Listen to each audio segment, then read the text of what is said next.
আজকে আমি মহা খুশি, কারণ আমি যাব বাপের বাড়ি। বাসার মধ্যে যতই কাজ থাকুক শেষ করব তাড়াতাড়ি। অনেক অনেক রান্না বাসার জন্য করে যেতে হবে, তাই তো আমি তাড়াতাড়ি রান্না করি। হ্যালো এভরিওয়ান, আসসালামু আলাইকুম। সবাই কেমন আছেন? আশা করছি যে যেখান থেকে আমার ভিডিওটা দেখছেন সবাই ভালো আছেন। আল্লাহর রহমতে আমিও ভালো আছি। আজকে আপনাদের মাঝে নতুন আরেকটা ভিডিও নিয়ে চলে আসলাম। আশা করছি আপনাদের ভালো লাগবে। এই তো ভিডিওটা শুরু করে দিলাম সকালের রান্না দিয়ে, কারণ আমি যাব হচ্ছে আজকে রাত্রে বাপের বাড়ি। তাই আপনাদের ভাইয়ার জন্য অনেক অনেক রান্না করতে হবে আজকে। আপনাদের ভাইয়া হোটেলের খাবার খাইতে পারে না, সে হোটেলের খাবার খাইলেই তার পেট ব্যথা করে। তাই আজকে অনেক অনেক রান্না করে ফ্রিজে রেখে যাব। আপনাদের ভাইয়া সব থেকে যে তরকারিগুলো বেশি খাইতে পছন্দ করে ওইগুলাই আমি আজকে রান্না করব। একটু বেশি বেশি করে বক্স করে ফ্রিজে ডিপ ফ্রিজে রেখে দিব। হয়তো আমি আগে ডিমগুলা সিদ্ধ করে রাখছিলাম, এখন ভাজি করে নিলাম। আর মূলত আমি আলুর ডাল রান্না করব। উত্তরবঙ্গের বিখ্যাত খাবার এটা, আমার জামাইয়ের অনেক পছন্দের। শুরুতে আমি পেঁয়াজ মরিচটা হালকা করে ভেজে নিব। তার মধ্যে আদা রসুন জিরা বাটা, একটু তেজপাতা, গরম মশলার গুঁড়া সবকিছু পরিমাণ মতো দিয়ে কষিয়ে নিব। সব রকম মশলাপাতি দিয়ে এই মশলাটা যত সুন্দরভাবে কষাতে পারবো তরকারিটার টেস্টটাও তত সুন্দর হবে। আপনাদের ভাইয়া এই তরকারিটা অনেক পছন্দ করে, তার সাথে আমি থাকতে থাকতে এখন আমারও অনেক পছন্দ হয়ে গেছে এই তরকারিটা।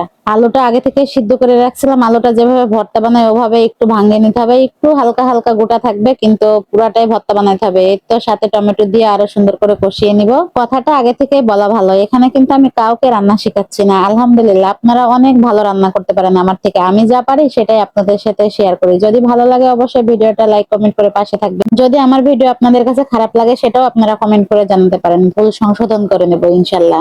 এই তো এখন সবকিছু কষিয়ে পানি দিয়ে দিয়েছি, যেহেতু ডাল হবে এটা অনেকটাই পানি দিয়ে দিয়েছি। তরকারিটা বলক উঠে গেলে তার ভিতরে ভাজি করা ডিম, আগে থেকে যে ভাজি করে রাখছি ওই ডিমটা এখন দিয়ে দিব। দিয়ে কিছুক্ষণ লাড়াচাড়া করবো, একটু পানিটা শুকাই গেলে ওখানে আর কি ধনেপাতা দিয়ে দিব। শুরুতেই বললাম আজকে আমি অনেক খুশি, কারণ বাবার বাড়িতে যাব।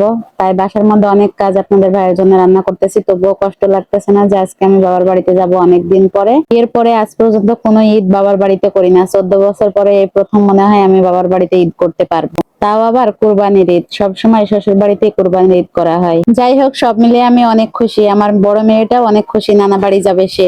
ওই তো অন্যদিকে আমার আলুর ডালটাও রান্না করা হয়ে গেছে, এখন আমি মাংস রান্না করে নিব। আজকে আমি একটা পাতিলের মধ্যেই রান্না করতেছি, আপনারা খেয়াল করছেন কিনা জানি না। তো ওই আগের তরকারিটা নামিয়ে রাখছি অন্য পাতিলে, দিয়ে এখন আবার এটার ভিতরে রান্না করছি। যেহেতু এই পাতিলটা অনেকটাই বড় আর মাংস অনেকগুলো, প্রায় 6 কেজির মতো মাংস, তাই এই পাতিলটা বড় দেখে এখানে বসিয়ে দিয়েছি আর কি। একটু লাড়াচাড়া করতেও এই পাতিলটাতে সুবিধা হয়। সাথে আমি আরো অনেক কিছু রান্না করছিলাম, ছোট মাছ রান্না করছি, ডাউল রান্না করছি, ওগুলো আর আমি ভিডিও ফুটেজ নিতে পারি নাই, যেহেতু আমার দুইটা ছোট ছোট বেবি। সবসময় চাইলেও আমি ভিডিও করতে পারি না। এই তো এখন সুন্দর করে মুরগির মাংসটা কষিয়ে নিব। কয়েক টুকরা পটল দিয়ে দিচ্ছি, সাথে ফ্রিজে ছিল, যেহেতু অনেকদিন বাড়িতে থাকবো পটলগুলো নষ্ট হয়ে যাবে। তাই আপনাদের ভাইয়া পটল দিয়ে মুরগির মাংস পছন্দ করে, তাই দিয়ে দিলাম। মাংসের তরকারিতে আমি বেশি ঝোল করব না, একদম ভুনা ভুনা করবো আর কি, শুকনা। রান্নাটাও আমার প্রায় শেষের দিকে, যেহেতু মাংসের ঝোলও শুকিয়ে আসছে। পরবর্তী ভিডিওতে অবশ্যই আপনাদের সাথে শেয়ার করব আমার বাবার বাড়িতে কখন পৌঁছালাম, কি করতেছি। সে পর্যন্ত সবাই ভালো থাকবেন, আমার জন্য দোয়া করবেন। ভিডিওটা যদি ভালো লাগে অবশ্যই লাইক কমেন্ট করে পাশে থাকবেন।